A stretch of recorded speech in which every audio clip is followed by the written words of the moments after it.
Brazil, they're gonna come in there and they'll get that ass. Everyone is saying that they're gonna get that ass. That's what everyone is saying.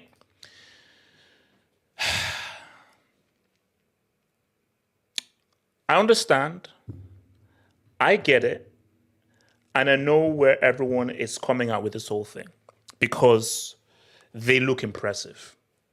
Yes, it's Tunisia and it's Ghana, not very strong teams, but when you just look at, because everybody knows of their talents, but this looks like a very dangerous and cohesive team. And when you just look at how they dealt with Tunisia and Ghana, and this was just them retraining, this is just them revving up, they're not even really at their best, and we didn't even see Jesus in this team. It just seems as if, oh, Bruno, they'll say, what's up? And whenever people mention Brazil, I go to 2016. That 2016 had Dino, who was coming off winning. I think that's the year he won the Ballon d'Or. It had real Ronaldo. It had Kaká. It had Robinho. It had freaking Adriano. It had Cafu. It had Roberto Carlos. So just having names in enough. But what I said though, that the difference between the 06 guys and these Brazilian guys is this Brazil team, they're more cohesive. They're more together. They're more of a unit. Like, there is nobody on this team who you could say has the legacy of a Ronaldo, the legacy of a Kaká, the legacy of a Dino. But it's not about the name. It's, do you work in tandem with the team? Do you work in chemistry in this team? And there is a real togetherness for Brazil. And I think that they're aware of how good they are. And they know that if we are at our best, we can beat anybody. And that's a strong thing to have. And I think because this is the World Cup where there's no one to be feared. Anybody can beat anybody. That is what makes this World Cup very interesting. There isn't like a thing of like, oh my gosh, like you want to avoid these guys. There isn't like, okay, this. That's why there are no clear favorites. Because people are pointing at Brazil, as strong as Brazil are, they are beatable. They are very beatable. You know, I think on their day, Argentina can say what's up. On their day, maybe even England could say what's up. On the day, for sure, Portugal can say what's up. Say which ones will get there. On the day, France can say what's up. But my thing, though, is this. Vini's having an amazing season. And I think if Vini brings in that good form for Brazil, it's going to be key. Because the key for Brazil isn't necessarily Neymar. Because, you know, if Neymar comes, he's going to be able to do. And everyone knows that Brazil go as far as Neymar takes them. That is their superstar. That is their Pele. That is their Romario. That is their Ronaldo. These are all those strong guys, man. Messi's cooking up something. This is Messi's last chance. And he's cooking up something. He's cooking up something. I think they just said your boy Scaloni has now signed like a contract extension for Argentina. And I think I said this even months ago.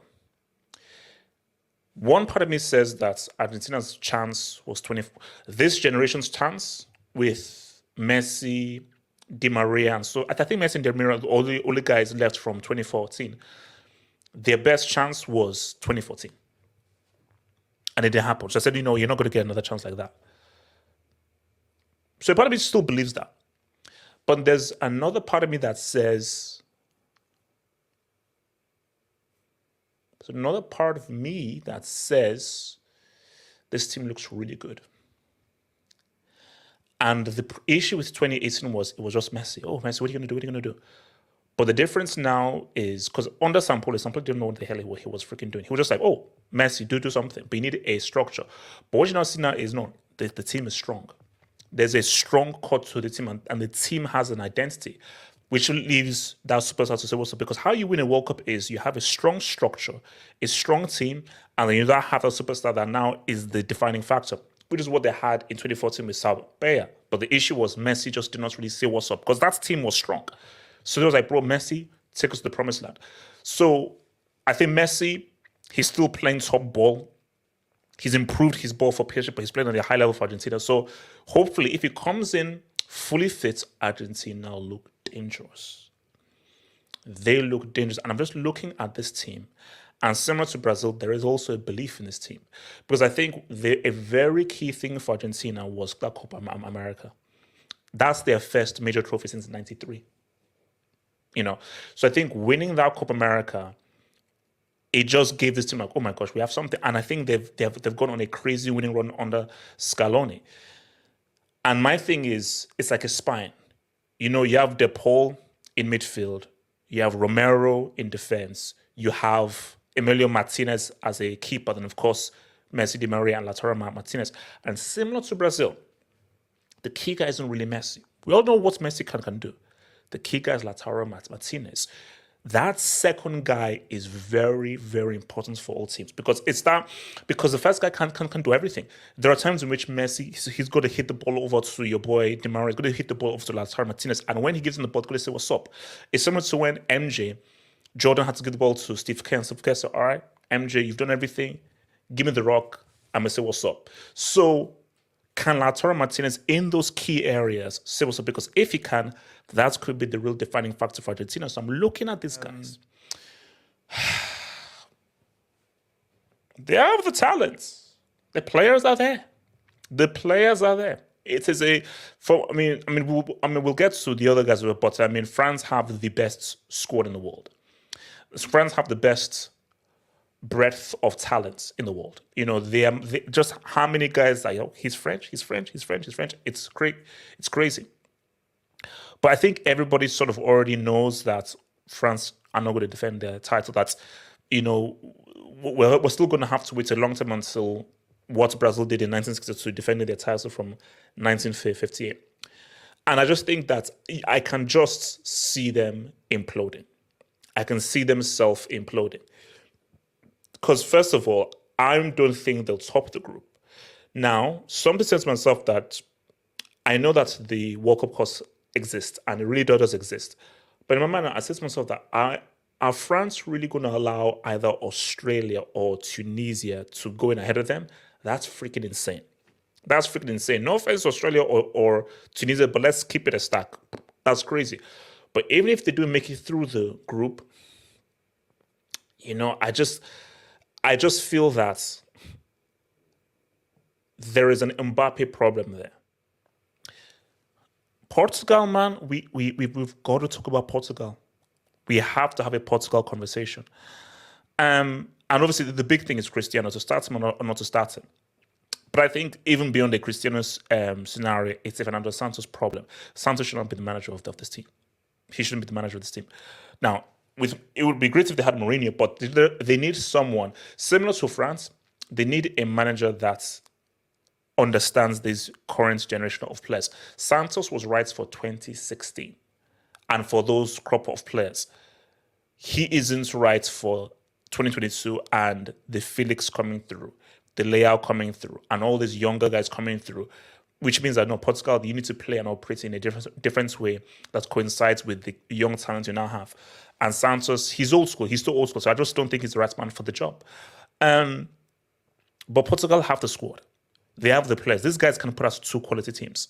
Very few guys can do that. And just as I said before, France, I believe, have the best breadth of talent in the world. I believe Portugal have the second best. They have the second best breadth of talent in the world. England, there is a possibility. There is a possibility. And I think the thing with England is, and just as I'm watching them, I really do believe that they will be hard to beat because of their tactic and their approach. And I think anybody that is saying, oh, Southgate, you're a moron. Because England are going to be hard. England have always been strong defensively and have always been a very powerful physical team. All the way through. From the beginning, they are always a very, very physical, tough team. And defense has always been a strong power to them. But it's different now. This is the first time England have a generation where their attack is their best asset. For a long time, it has always been their defense. But right now, their attacking options are amazing. Whether it's, Sterling, Kane, Sancho, Mount, Foden, Rashford. They have so many options. Abraham, Tony, so many options. Freakish. But I think for England, the real test is, can they beat a top team at their best? Because Germany is they got a dub against a legacy team, but that was not a legacy team at their best. What they need to do is, if they run into France or Argentina or Portugal or Brazil, can they beat them? And Germany, just as I was saying, there is a saying that says you never ever bet against Germany. You never bet against Germany. And it's a saying that just keeps on going. You never bet against Germany. You never bet against Germany. You never bet against Germany. You know, again, as I said, 2002, they finished second in the qualifying group with England, had to go through the playoffs. Nobody cared about them, found themselves in the final. And in that final, they played played well. And for large parts of that final against Brazil, they were better than Brazil. But Ronaldo just happened. But for me, I feel this is one of the weakest German teams I've seen. This reminds me of where they were in, I think it was Euro 2004. It's just not a very strong German team. There's some good individual talents, but just as a team and a collective, I don't think it's that strong a generation. To watch the rest of this vid, think about becoming a Tier 1 Football Hut member. If you're a desktop merchant, just click the join button below the video, here. If you're a mobile phone merchant, just click the join button under the video here. Choose that Tier 1 status and join the Content Crack Addicts family. Peace!